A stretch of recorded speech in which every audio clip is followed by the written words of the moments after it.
എൻ്റെ ചെറുപ്പത്തിൽ ഞങ്ങൾ മണി പ്ലാന്റ് വളർത്തുന്ന രീതി ഒരു പ്രത്യേക രീതി എന്ന് പറഞ്ഞാൽ പഴയ ഫിലമെൻ്റ് ബൾബ് ഉണ്ടല്ലോ, ഇൻകാൻഡസെൻ്റ് ബൾബ്, അത് ഫ്യൂസ് ആയാൽ അതെടുത്തിട്ട് അതിൻ്റെ മേൽഭാഗം ഒരു എന്തെങ്കിലും കത്തിയോ എന്തെങ്കിലും ഉപയോഗിച്ച് വളരെ സൂക്ഷിച്ച് തുറന്നെടുക്കും.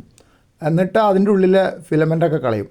അതെടുക്കുമ്പോൾ എന്നൊരു സൗണ്ട് കേൾക്കും. കാരണം ആ ഉള്ളിൽ വാക്വമാണല്ലോ, അപ്പോൾ ആ ഉള്ളിലേക്കുള്ള കണക്ഷൻ ഒരു ചില്ല് പോലെ ഉണ്ടാവും. ചില്ലിൻ്റെ ഉള്ളിൽ കൂടിയാണ് ഫിലമെൻ്റ് താഴേക്ക് നിൽക്കുന്നത്. വാക്വം ഇല്ലെങ്കിൽ ഫിലമെൻ്റൊക്കെ കത്തിപ്പോവുമല്ലോ. അപ്പോൾ അത് പൊട്ടിക്കുന്ന സമയത്തൊരു എന്നൊരു സൗണ്ട് കേൾക്കും, എയർ ഉള്ളിലേക്ക് എൻ്റർ ചെയ്യുന്നത്.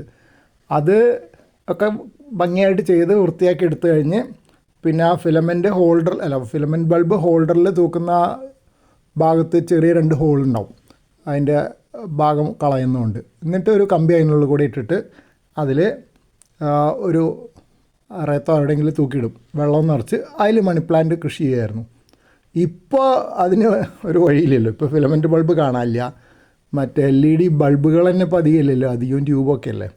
അപ്പോൾ അതുകൊണ്ടാണ് ഞാൻ ഈ ഒരു വഴിക്ക് നീങ്ങിയത്.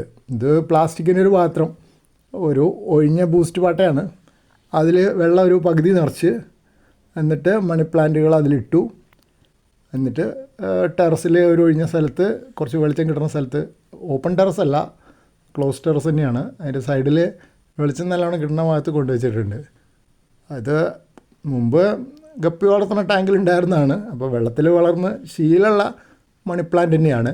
അതുകൊണ്ട് നന്നായിട്ട് വളരുമെന്ന് പ്രതീക്ഷിക്കുന്നുണ്ട്. ഇപ്പം മാറ്റി വെച്ചിട്ട് 2 ദിവസമായിട്ടേ ഉള്ളൂ.